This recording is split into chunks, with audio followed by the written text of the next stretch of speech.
Hello.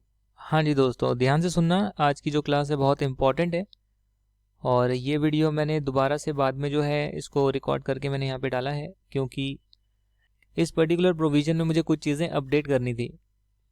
यहाँ पर आप देखिएगा TDS नॉट डिडक्टेड और नॉट पेड, यहाँ पर जो आपके खर्चों में है कितना अलाउ होगा उसके बारे में दे रखा है।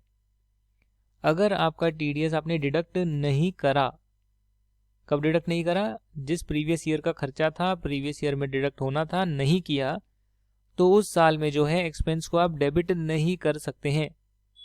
या आपने पिछले साल डिडक्ट तो करा जिस प्रीवियस ईयर का था, पर आपने उसको टाइम पर पे नहीं करा, या due date of filing ITR तक आपने पे नहीं करा।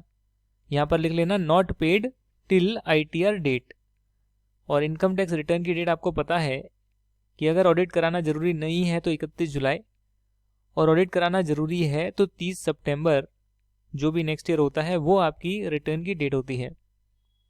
तो मान लेते हैं कि जैसे आपका प्रीवियस ईयर 1920 चल रहा है और अगले साल वाले 2021 मान सकते हैं, तो 1920 में अगर आपको कोई टैक्स डिडक्ट करना था और आपने नहीं किया, या आपने टैक्स को डिडक्ट तो करा पर आपने ITR डेट तक जमा नहीं कराया, दोनों को ध्यान से समझिए मैंने क्या बोला है।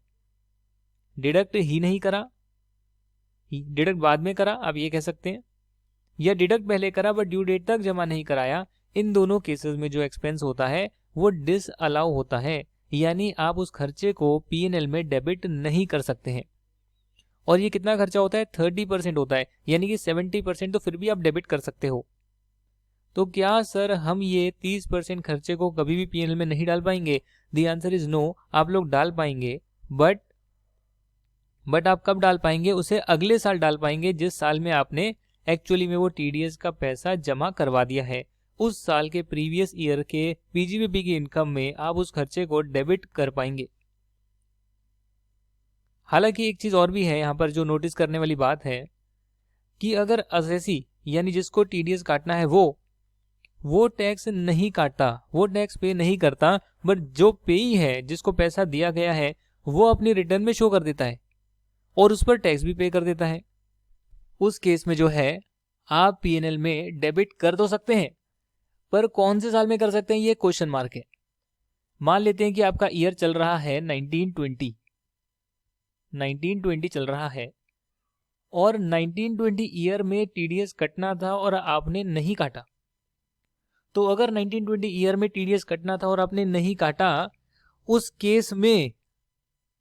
केस में आप इस ईयर की PGBP की इनकम में 30% का एक्सपेंस डेबिट नहीं कर सकते हैं। अगले साल अगर आपने इसको काट कर जमा करा दिया तो आप P&L में डाल सकते हैं जिस साल आपने जमा कराया है उस साल के P&L में, सो नेक्स्ट ईयर के P&L में आप डाल सकते हैं। या फिर अगर सामने वाली पार्टी ने उसे अपनी रिटर्न में शो कर दिया और पेमेंट कर दी है, तो जिस ईयर में वो सामने वाली पार्टी ने डिडक्ट करा तो माना जाएगा उसने नेक्स्ट ईयर ही डिडक्ट करा है, अपनी रिटर्न की डेट को डिडक्ट करा है और उसी टाइम उसने पेमेंट करी है। तो देयरफॉर हम इसे नेक्स्ट ईयर में यानी कि 1920 की जगह पर 2021 ईयर में ये 30% एक्सपेंस को डिडक्शन की फॉर्म में ले सकते हैं।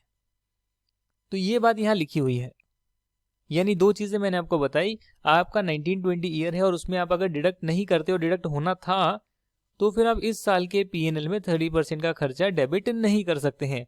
जिस ईयर में आप पेमेंट करेंगे उस ईयर में कर सकते हैं।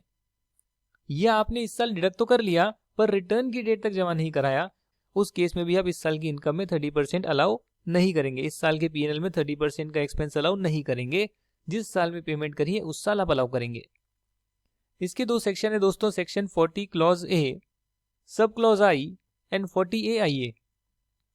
अगर आप रेजिडेंट को पेमेंट करते हैं चाहे वो ROR हो या RNOR हो, उस केस में अगर TDS एप्लीकेबल है बट आप नहीं काटते, यानी जिस प्रीवियस ईयर में काटना चाहिए था वो आप नहीं काटते, या फिर आप डिडक्ट तो करते हैं बट उसे रिटर्न की डेट तक जमा नहीं कराते, तो आपका जो है 30% का एक्सपेंस डिसअलाउ हो जाएगा, 70% स्टिल अलाउ होगा इस प्रीवियस ईयर में।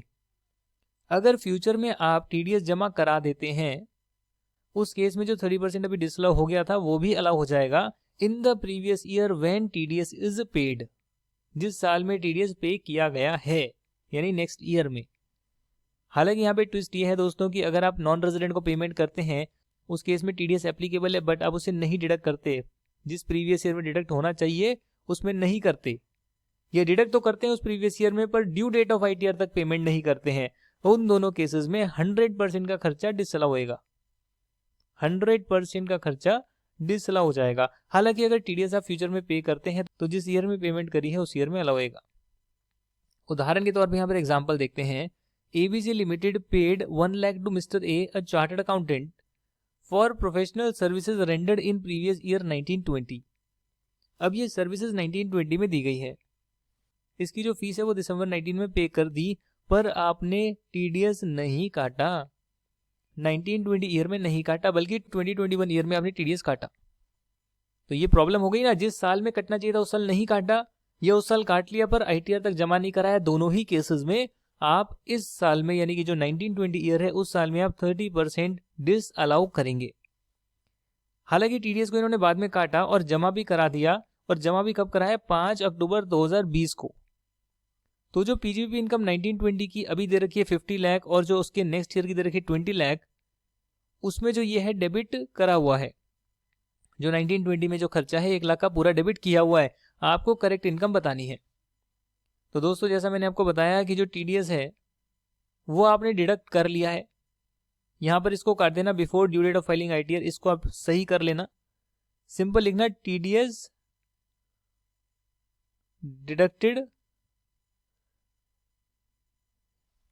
TDS deducted in next year, TDS deducted in next year. TDS जो है नेक्स्ट ईयर को ही डिडक्ट करा है, तो इसीलिए आप इस लाइन को कट कर देना। और यहाँ पर जो है 30% का जो आपका खर्चा है वो अलाउ नहीं होएगा, क्योंकि आपने डिडक्ट ही नहीं करा उस साल में, नेक्स्ट ईयर में ही डिडक्ट आपने करा है, तो 30% का डिसअलाउ होएगा और आपकी इनकम बढ़ जाएगी। सिमिलरली 2021 ईयर में 20 लाख रुपीज यहाँ पर दे रखा है, और आपने नेक्स्ट ईयर में तो इसको डिडक्ट कर लिया, नेक्स्ट ईयर में तो आपने पेमेंट कर दी है, यानी उस साल के प्रीवियस ईयर में 2021 में 30,000 का एक्सपेंस अलाउ हो जाएगा, और ये खर्चा माइनस करने के बाद नेक्स्ट ईयर की इनकम 19,70,000 आएगी। आप चाहे तो इस लाइन को भी काट सकते हैं, if TDS is not deducted, अगर डिडक्ट ही नहीं होता बट पे हो जाता है तो 100% एक्सपेंस अलाउ तो होगा, पर कब अलाउ होगा ये यहाँ पर नहीं लिखा हुआ है। अलाउ कब होगा, जिस साल में पेमेंट हुई है उस साल में अलाउ होएगा। तो इसको आप हटा देना, इस लाइन को आप काट देना। इतना ही एक्सप्लेन करना है, जो कि मैं नेक्स्ट वीडियो अभी एक लेटेस्ट भी लगा रहा हूँ, और जो मैंने करंट वीडियो बनाया हुआ है उसमें भी इंसर्ट कर रहा हूँ।